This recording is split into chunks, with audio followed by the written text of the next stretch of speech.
Execute her, the Vampire King said. And the room didn't just go quiet. It collapsed into silence as Emily Carter felt the cold marble bite through her thin shoes, her hands trembling, but not from fear, not entirely. Because something about the man on the throne didn't feel like a monster, not the way everyone whispered, not the way the guards refused to meet his eyes. Lucian Blackwood sat there like a shadow carved into a man, perfectly still, perfectly controlled, the kind of presence that made even powerful men look small, his pale gaze resting on her like winter pressing against glass, waiting, judging, deciding. And Emily should have begged. She should have apologized for being in the wrong place at the wrong time, for serving the wrong table, for existing in a world that clearly didn't want her. But instead she looked at him, really looked, and what she saw wasn't rage. It was exhaustion, ancient and heavy, like something that had been carried too long. "You look tired," she said softly, the words slipping out before she could stop them. And the reaction was immediate, not from him, but from everyone else. Gasps, sharp inhales, the kind of shock that ripples through a room like a dropped glass, because no one spoke to the king like that. No one dared. But Lucian didn't move. Not at first, his expression unchanged, yet something in his eyes shifted, just slightly, like ice cracking under pressure. "Watch your tongue." One of the council members snapped, stepping forward, but Emily barely heard him, because for a split second, something impossible happened. The air around Lucian changed, subtle, almost invisible, but real, like the moment before a storm breaks, and then it was gone, buried beneath centuries of control. "This human has no place here." Another voice cut in, colder, sharper, but Lucian finally moved, just a fraction, his fingers tightening against the armrest. And Emily felt it, not physically, but somewhere deeper, like a quiet echo, her breath catching as an unfamiliar warmth flickered through her chest, brief, confusing, and gone before she could understand it. His eyes locked onto hers again, no longer distant, no longer empty, and for the first time since she had been dragged into that room, Emily realized something was wrong, not with her, but with him. "What did you say?" Lucian asked, his voice lower now, quieter, but carrying something dangerous beneath the surface. And Emily swallowed, every instinct telling her to stay silent, to disappear, but she didn't, because somehow, inexplicably, she knew he wasn't asking out of anger. He was asking because he needed to hear it again, and that was when everything began to change. Emily's throat tightened under the weight of his gaze, but she did not look away, even as every instinct screamed at her to lower her eyes, to disappear into the polished floor beneath her, because something in Lucian's voice had changed, not louder, not harsher, but deeper, like a question he had not asked in centuries, and that frightened her more than the silence in the room. "I said you looked tired," she repeated, her voice softer now, steadier than she felt, and a ripple moved through the court again, sharper this time, disbelief mixing with something dangerously close to fear, because the king was still listening. He had not dismissed her, had not turned away, and that alone broke every rule they knew. Lucian rose slowly from the throne, the movement effortless yet absolute, like gravity shifting direction, and every head lowered as he stepped down, his presence filling the space between them, closing the distance one measured step at a time, until he stood just a few feet from her, close enough that Emily could see the faint silver beneath his eyes, not weakness, but something older, something worn. "You presume much for someone who should not be here," he said. Yet there was no immediate judgment in his tone, only a quiet tension, like he was balancing between two decisions he did not understand. Emily swallowed, her hands still bound, her pulse loud in her ears, but she forced herself to answer. "I did not mean to presume anything, sir. I just said what I saw." And for a moment, nothing happened. The world seemed to hold its breath, and then Lucian's gaze dropped, not to the floor, but to her hands, to the faint tremor she could not control, and before she could react, he reached out, his fingers brushing against her wrist, the contact light, almost accidental, but the effect was immediate. A sharp inhale escaped him, subtle but undeniable, and Emily felt it too, a strange warmth rushing through her chest, steady and unfamiliar, like a heartbeat echoing against her own. Lucian pulled back slightly, his expression tightening, not in anger, but in confusion, real and unguarded. As if something inside him had shifted beyond his control, the council stirred again, voices rising. "This is unnatural," one of them said, but Lucian did not look at them. His attention remained fixed on Emily, searching, questioning, as if she had become something he needed to understand. And then, without raising his voice, he spoke. "Remove her restraints." The command cut through the tension like a blade made of silence, and the room froze once more, because this was not mercy, not yet. This was something else entirely, something no one in that court had ever seen before, and Emily realized, with a slow, sinking certainty, that whatever had just begun, it was not going to end the way anyone expected. The chains fell away with a soft metallic sound that echoed far louder than it should have, not because of the noise itself, but because of what it meant, and Emily rubbed her wrists instinctively. Though the weight that lifted was not just physical, it was something deeper, something unseen, while every eye in the court remained fixed on her, as if she had just stepped into a place no human was meant to stand. And Lucian did not move back, did not return to his throne.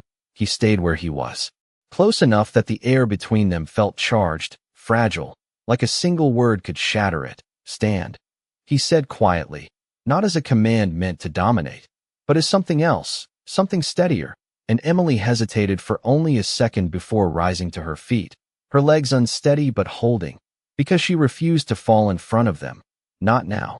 Not when something in his gaze told her he was watching for more than weakness. He was watching for truth. "You should not be here," one of the council members said sharply, stepping forward again, their voice tight with unease. But Lucian did not even turn his head, and that silence carried more power than any spoken warning.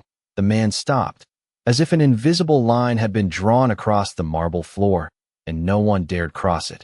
"What are you?" Lucian asked then, his voice low, measured, and for the first time, uncertain, and the question lingered in the air longer than it should have, because it was not meant as an accusation. It was genuine, and that alone shifted the balance of the room. Emily blinked, caught off guard. "I am nobody," she answered honestly, her voice steady despite everything. "I work 2 jobs. I pay rent late. I take the night shifts no one wants, that is all." And a faint ripple of disbelief moved through the court again. But Lucian did not react to them. His eyes remained locked on hers, searching, as if weighing every word against something only he could feel. And then he stepped closer, just enough that the distance between them disappeared entirely, and Emily felt it again. That strange warmth, stronger this time, not painful, not overwhelming, just present, like a quiet pulse that did not belong to her alone. Lucian's breath stilled, his expression tightening for a fraction of a second, and in that brief moment, the mask he wore slipped, revealing something raw beneath: confusion, curiosity, and something far more dangerous, something that had not existed in him for a very long time. "Nobody does not change the air in a room," he said softly, almost to himself, and Emily's heart skipped, not from fear, but from the weight of what he was implying, because she had felt it too. The shift, the way everything had bent the moment she spoke, the moment she touched him, and now there was no denying it. Whatever had started between them was real, and it was growing. And the worst part was, neither of them understood why. The silence stretched, thin and dangerous, as Lucian stood unmoving, his gaze fixed on Emily like she was something that should not exist, something that broke a rule older than the walls around them. And for the first time, the court felt it too, not just curiosity, but unease, real unease, because the air had changed, and it was not changing back. "Do you feel that?" Lucian asked again, quieter now, but sharper, and this time Emily could not deny it. The warmth in her chest pulsed in response, steady, alive, like something waking up. I do," she admitted, her voice barely steady, and the moment the words left her lips, a faint flicker of light appeared beneath Lucian's skin, just for a second, gone almost instantly, but not unnoticed. The council froze, their composure cracking. "That is impossible," one of them whispered, stepping back instead of forward. "That Mark should not react." And Lucian's eyes darkened, not in anger, but in realization, because now he saw it too, not just felt it, something ancient, something buried, something that had not awakened in centuries. and it was tied to her, a human. "What are you?" he repeated. But this time the question carried weight. History, fear of something long forgotten, and Emily shook her head slowly. "I told you. I am nobody." But the room no longer believed that, and neither did he. The word nobody lingered in the air like a lie neither of them fully accepted anymore. And Lucian turned away from her for the first time, not dismissing her, but thinking, his mind moving through centuries of knowledge, fragments of laws, of forgotten pacts, of things that were never meant to return, and something in him tightened as the pieces began to align in ways he did not like. "My lord," the council member spoke again, more urgent now. "If this is what we think it is, she cannot remain here." But Lucian did not respond immediately, his gaze shifting slightly, distant for a fraction of a second, as if he was listening to something only he could hear, that same pull, that same connection, growing stronger with every breath. "If you are wrong," he said finally, calm but precise, "then she is nothing." A pause, controlled, deliberate. "And if you are right, then removing her would be the greater risk." The words settled like a quiet shock through the court, because this was no longer curiosity, this was calculation, and that made it far more dangerous. Emily stood still, her heart beating faster now, not from fear, but from the weight of what she was hearing, because for the first time, she understood something clearly. Whatever this was, it was bigger than her, bigger than him.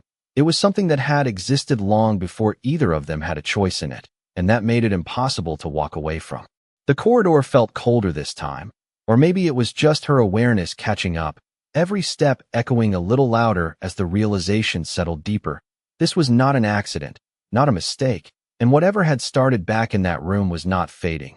It was expanding, shaping the space around her in ways she could not see but could feel with every breath. And when she reached the chamber, when the door closed behind her, the silence did not feel empty anymore. It felt full, like something unseen had followed her inside. Emily moved slowly toward the window, her reflection staring back at her, unfamiliar now, not because she had changed, but because something about her had been revealed, something even she did not understand. That Mark should not react. The words echoed in her mind, and she looked down at her hand instinctively, half expecting to see something there, something glowing, something impossible. But there was nothing, just her skin, just her, and yet the feeling remained, stronger now, more certain, and then it pulsed again, sharper this time, and Emily inhaled quickly, her fingers pressing against her chest as the connection flared, no longer distant, no longer faint, but immediate, alive, and for the first time, she realized something that made her breath catch. This was not just something happening to her.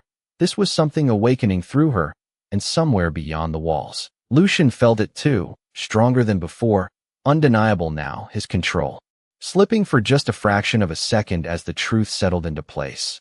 "It has begun," he said quietly, not to anyone else, but to himself, because whatever this was, whatever she was, it was no longer dormant, and that meant one thing: the world he had ruled for centuries was about to change.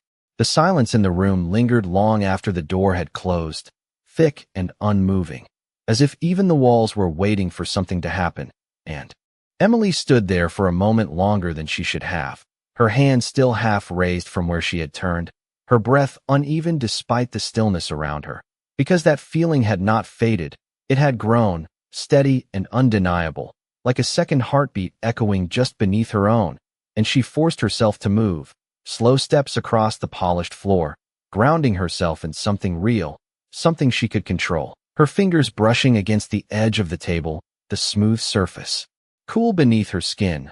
But even that did not distract her for long.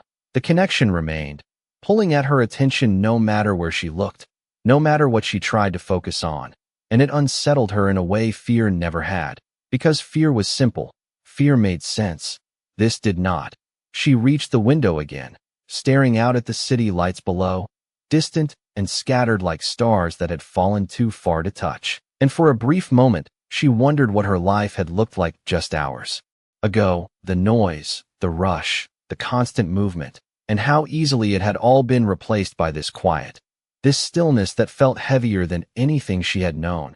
And then it shifted, not in the room, not in the air, but inside her, The warmth pulsed once, stronger, sharper, and Emily inhaled quickly, her hand pressing against her chest as if she could steady it. And this time there was no mistaking it. The feeling was not random. It was responding, reacting, like something on the other side had moved, had noticed, and the realization sent a quiet shock through her, because that meant he could feel it too, wherever he was, whatever he was doing, and the thought of that, of being connected in a way she could not see or control, made her chest tighten, not with fear, but with something far more dangerous, curiosity. "What are you doing?" she whispered under her breath, not expecting an answer, not even sure who she was asking. But the question lingered anyway, hanging in the quiet space between seconds, and somewhere far from that room, in a place she could not see, something shifted in response, subtle, controlled, but real, and Emily felt it again, that pull, stronger now, more certain, as if whatever bound them was not weakening with distance, it was strengthening. And for the first time, she realized this was not something that would simply fade with time. This was something that would demand to be understood, and whether she was ready or not, it was already beginning to draw her in. The connection did not fade. It deepened, threading through her thoughts with a quiet insistence that refused to be ignored, and Emily stayed by the window longer than she realized, her reflection faint against the glass, her eyes searching for something she could not see, because now it was no longer just a feeling, it was a presence, distant but aware, as if somewhere beyond the walls of that vast place, someone had paused, had turned, had noticed, and the moment she acknowledged it, the warmth pulsed again, stronger, more certain, sending a subtle tremor through her chest that made her inhale sharply. "You can feel this too," she whispered, the words barely audible even to herself. But the air seemed to hold them, to carry them somewhere unseen, and for a second, nothing happened. The silence stretched, quiet and unbroken, and then it shifted, not around her, but within her, the pull tightening, steady and deliberate, like an answer without words, and Emily's fingers curled slightly against the edge of the table as she tried to steady herself, because this was no longer coincidence, it was response, and that meant there was intention behind it, awareness, and that realization settled deep in her chest, heavy and undeniable. She was not alone in this, she had never been. "What are you?" she asked again, softer this time, not expecting an answer, but needing to ask anyway. Because the question had grown larger than fear, larger than confusion. It was something that demanded understanding. And far from that room, beyond the corridors and the silent halls, Lucian stood alone, his hand resting against the cold stone wall, his breath still, controlled, but his eyes no longer distant, because he felt it too, stronger now, clearer, the same steady pull that had followed her, that had not weakened with distance but instead sharpened, drawing his attention back to her again and again despite every instinct that told him to ignore it, to suppress it, to remain unchanged. But he could not anymore. The moment she had spoken, something had shifted, and now it was moving beyond his control. His fingers tightened slightly against the stone, not in anger, but in focus, as if grounding himself against something that refused to be contained. "This should not exist," he murmured, the words quiet, but certain, because in all the years he had lived, in all the laws that governed his kind, nothing like this had ever been allowed, had ever been possible. And yet here it was, undeniable, connecting him to someone who should have meant nothing. And that was exactly what made it dangerous, not to her, but to everything built around him. And as the connection pulsed again, steady and alive, Lucian closed his eyes for a brief moment, not to escape it, but to understand it. Because for the first time in centuries, something had reached him, something had broken through the silence he had lived in for so long. And whether he accepted it or not, it was already changing him.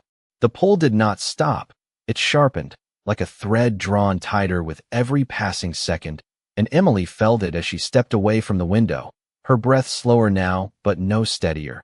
Because this was no longer something she could pretend to ignore, it followed her across the room, settled into every movement, every thought, until it became impossible to tell where it ended and she began. And that realization alone made her pause in the center of the quiet chamber, her fingers curling slightly at her sides as she tried to make sense of something that refused to be explained.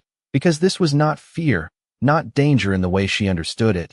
This was something deeper, something that asked for attention instead of forcing it, and that made it harder to resist. Far across the stone corridors, Lucian opened his eyes again, the faint glow within them steadier now, not fading, not retreating, because he had stopped trying to deny it, stopped pretending it would disappear if he simply willed it to. Centuries of control had taught him many things, but this was not something control could erase. It was something that existed beyond it, something that answered only to itself, and he understood that now, his hand lowering slowly from the wall as the connection pulsed again, clearer, stronger, no longer distant, no longer uncertain, and for the first time since it began, he did not resist it. He followed it, not with movement, but with focus, with awareness, allowing himself to feel what it was showing him, the quiet room, the steady breath, the presence of someone who should have been insignificant, and yet was not.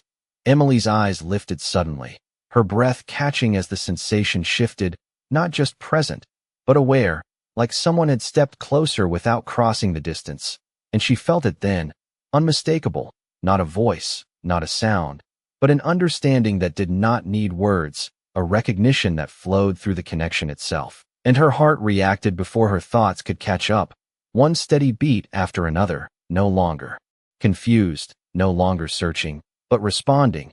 And that was when she realized the truth she had been avoiding. This was not something that had happened to her. This was something that involved her, something that required her, and that meant it was not one-sided. It never had been. Lucian straightened slowly, the faint tension in his posture easing into something far more deliberate, more certain, because the question had changed. It was no longer what this was, but what it would become, and that answer was not written in any law he had ever followed, not in any rule that had defined his existence. This was something new, something that would reshape everything if it was allowed to continue. And yet, even knowing that, he did not sever it, did not turn away, because for the first time in centuries, the silence that had surrounded him had been broken, not by force, not by power, but by something far simpler, something he had forgotten could exist, and that made it impossible to let go. Emily exhaled slowly, her gaze unfocused as she stood there in the quiet room, the city lights behind her fading into the background, because now there was something else drawing her attention, something that felt closer than anything she could see, and she understood then, with a clarity that left no room for doubt, that whatever had begun between them was not temporary, it was not fragile, it was something that would grow, something that would demand answers neither of them had yet. And as the connection pulsed once more, steady and alive, she whispered softly into the quiet, not out of fear, but out of certainty, "This is not over." And somewhere beyond the walls, beyond the distance that separated them, Lucian's gaze lifted slightly, as if he had heard her without sound.